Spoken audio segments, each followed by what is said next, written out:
Assalamualaikum warahmatullahi wabarakatuh. Perkenalkan nama saya Genta Dega dengan NPM 25560510043 dari kelas reguler C dengan dosen pengampu Bapak M. Iqbal Harori. Di sini saya akan menjawab pertanyaan luas bagian 1 dan bagian 2. Pertanyaan hasil yang pertama, jelaskan pentingnya ilmu ekonomi. Ilmu ekonomi penting karena manusia selalu berhubungan dengan kegiatan ekonomi sejak sebelum lahir hingga sepanjang hidupnya.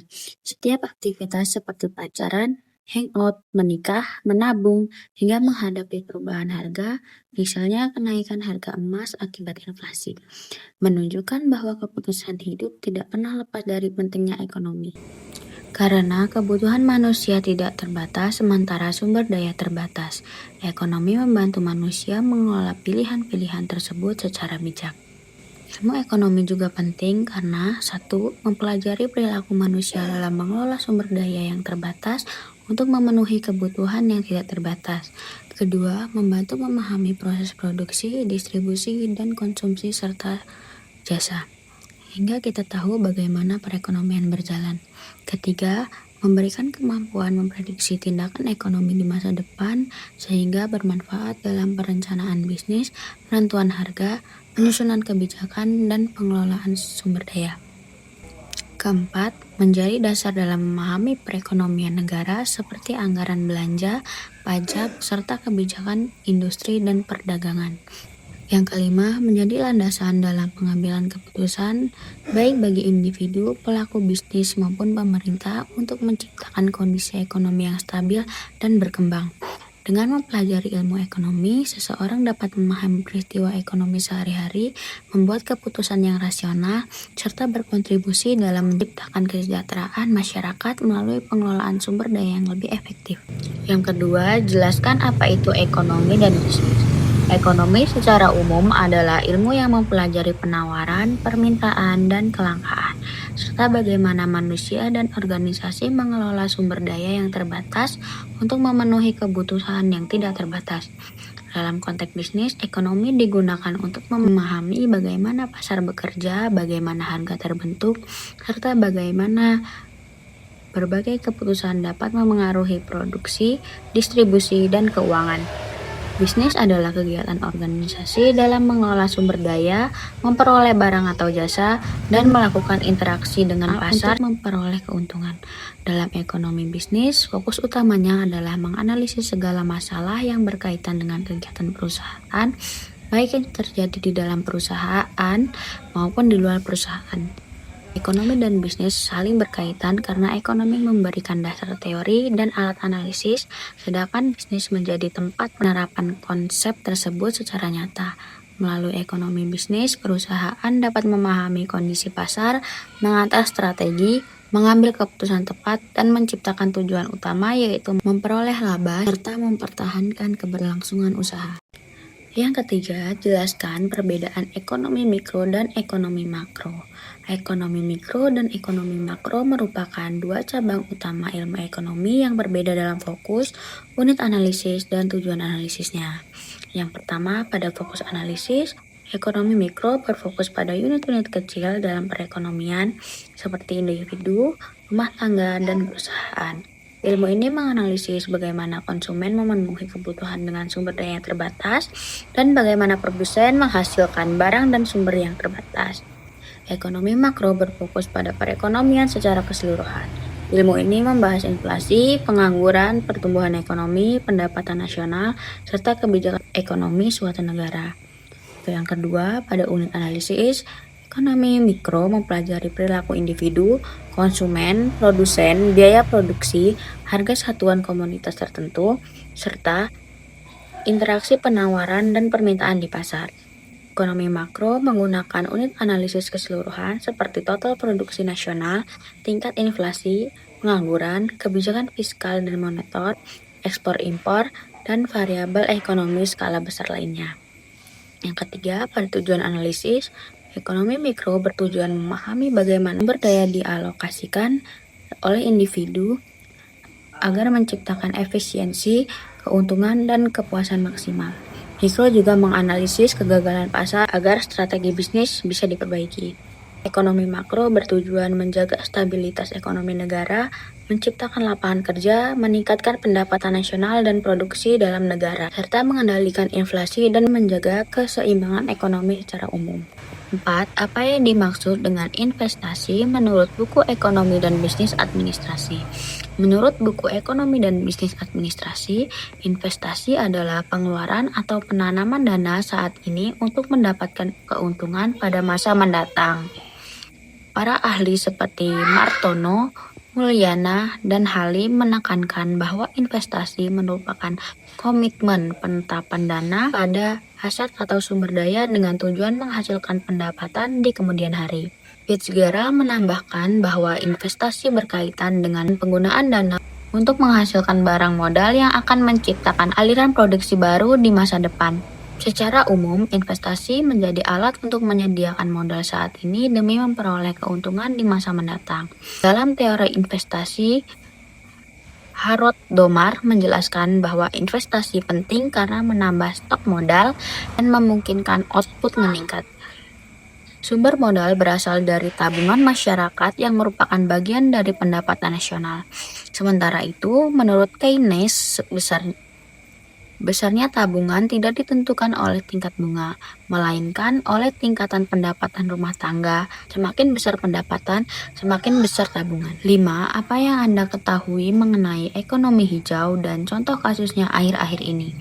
Ekonomi hijau adalah konsep pembangunan ekonomi yang menekankan pertumbuhan yang ramah lingkungan, rendah karbon, efisiensi dan penggunaan sumber daya alam, dan inklusif secara sosial. Tujuannya adalah meningkatkan kesejahteraan masyarakat tanpa merusak ekosistem. Konsep ini muncul karena pola pembangunan modern yang eksploitatif telah menimbulkan kerusakan lingkungan, pencemaran, dan hilangnya keanekaragaman hayati. Melalui ekonomi hijau, kegiatan produksi, distribusi, dan konsumsi diarahkan untuk lebih bertanggung jawab, mengurangi polusi, serta menjaga kelestarian sumber daya alam.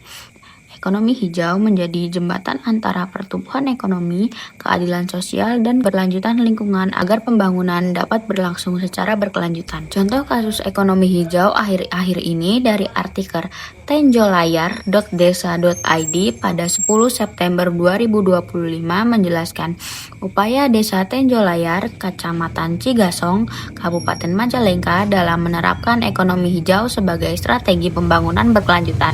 Desa ini aktif mengimplementasikan berbagai inisiatif yang ramah lingkungan untuk meningkatkan kesejahteraan masyarakat, sekaligus menjaga kelestarian alam. Beberapa hal penting yang diterapkan adalah 1. Desa Tenjolayar mengelola sampah organik menjadi kompos untuk pertanian yang dapat mengurangi polusi sekaligus menambah pendapatan warga. Kedua, praktik ekonomi hijau di desa dapat menciptakan lapangan kerja baru, menarik investasi, dan meningkatkan pendapatan melalui sektor seperti energi terbarukan, pertanian berkelanjutan, dan peristiwa ramah lingkungan. 3. Pemerintah desa dan masyarakat bekerja dalam kegiatan pelatihan, penyuluhan, dan dukungan kebijakan untuk mendukung adopsi praktik berkelanjutan.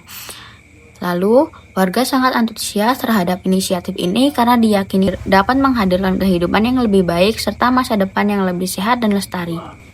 6.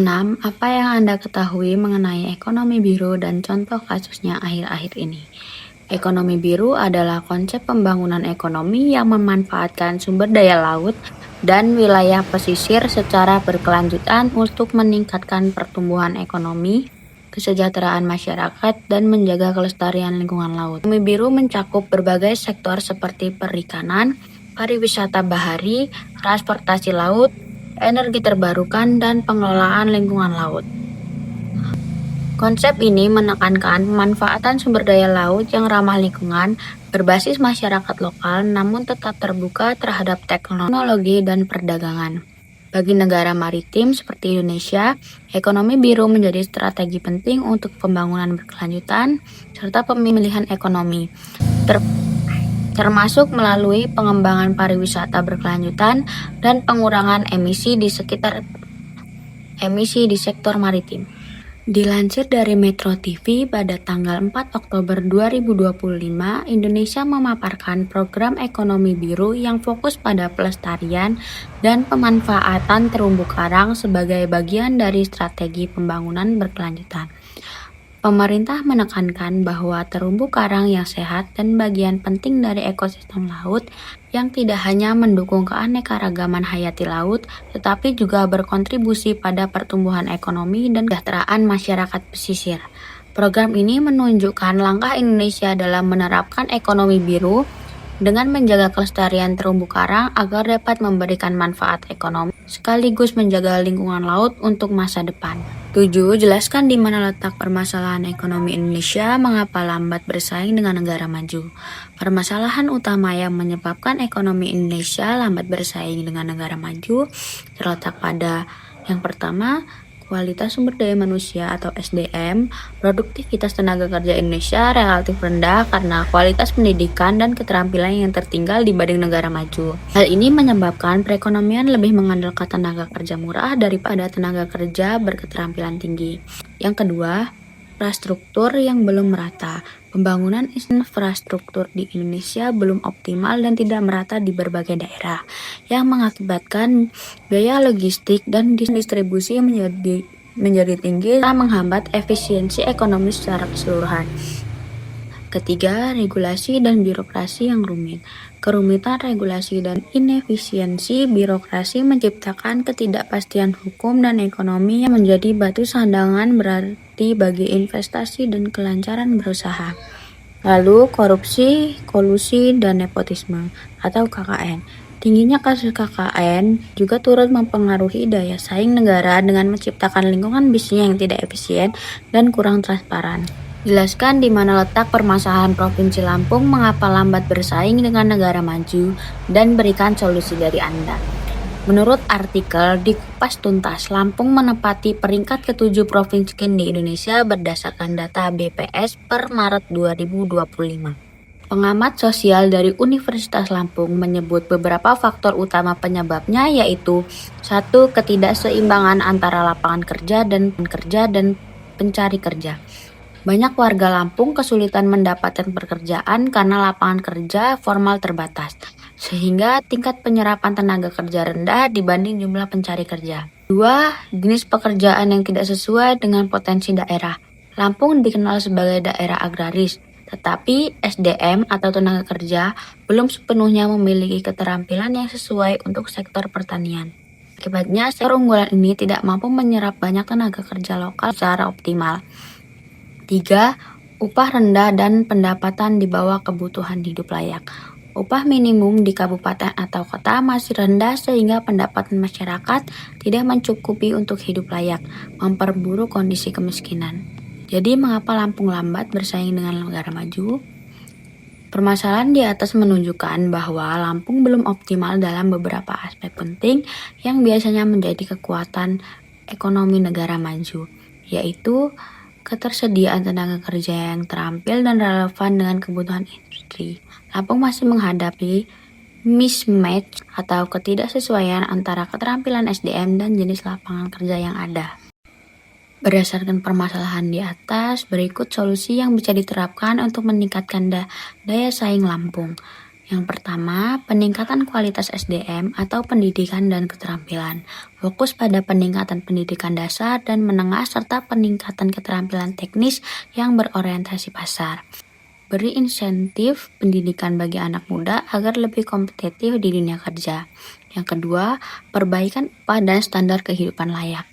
Kajian ulang upah minimum regional agar sesuai dengan kebutuhan hidup layak dan produktif kerja.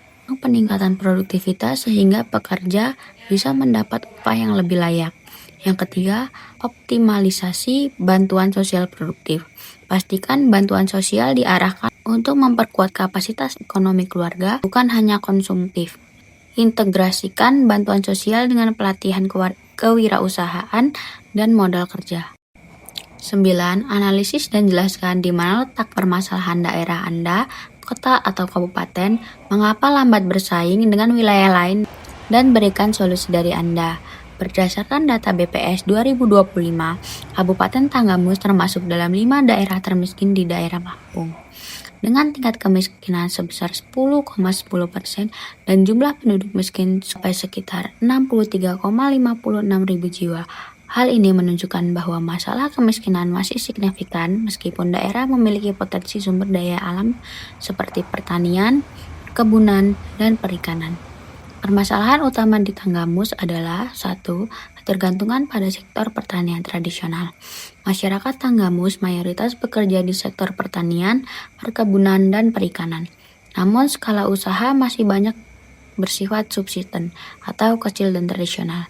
Hal ini membatasi produktivitas dan nilai tambah yang diperoleh masyarakat. Dua, kemiskinan yang masih tinggi. Kemiskinan yang relatif tinggi menunjukkan banyak warga belum mampu memenuhi kebutuhan dasar.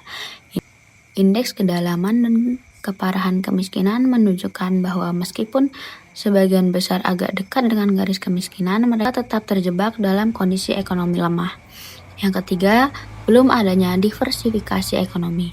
Potensi seperti kopi, lada, hasil laut, dan wisata belum dimanfaatkan secara optimal untuk menciptakan lapangan kerja baru dan pendapatan berkelanjutan. Ini menyebabkan daya saing Tanggamus tertinggal dibanding wilayah lain yang berhasil memanfaatkan potensi lokal. Selanjutnya, saya akan menjelaskan ulang materi diskusi yang sudah diajarkan setiap pertemuan. Pada pertemuan tanggal 3 November, kegiatan perkuliahan diawali dengan sesi perkenalan antara dosen dan mahasiswa. Pada kesempatan ini, Pak Iqbal juga memberikan pembahasan singkat mengenai isi buku yang akan digunakan sebagai salah satu bahan utama selama perkuliahan. Selain itu, pembahasan mengenai nilai ekonomi manusia sejak sebelum lahir hingga menempuh pendidikan tinggi berkaitan dengan teori modal manusia atau human capital theory yang dikemukakan oleh Theodore W. Schultz dan Gary Becker. Teori ini menjelaskan bahwa pendidikan, kesehatan, dan pelatihan merupakan bentuk investasi yang meningkatkan produktivitas dan pendapatan seseorang di masa depan. Selain itu, konsep biaya peluang. Konsep biaya peluang juga relevan karena setiap tahapan kehidupan manusia melibatkan pengorbanan sumber daya seperti waktu, tenaga, dan biaya yang digunakan untuk memperoleh manfaat di masa depan. Pada pertemuan 10 November, pembahasan kondisi ekonomi Indonesia dan fenomena baju thrift berkaitan dengan teori perilaku konsumen, khususnya mengenai preferensi, utilitas, dan keputusan konsumsi masyarakat. Fenomena thrift juga dapat dijelaskan melalui konsep ekonomi berkelanjutan dan ekonomi kreatif yang menekankan efisiensi sumber daya serta pemanfaatan ulang barang. Sementara itu, pembahasan mengenai denominasi mata uang berkaitan dengan teori uang dan kebijakan moneter, jelaskan fungsi uang sebagai alat tukar, satuan hitung, dan penyimpan nilai, serta peran pemerintah dalam menjaga stabilitas sistem pembayaran. Pada tanggal 17 November, kegiatan perkuliahan ditiadakan karena Pak Iqbal memberikan keringanan kepada mahasiswa untuk beristirahat setelah kegiatan Business Family Gathering atau BFG.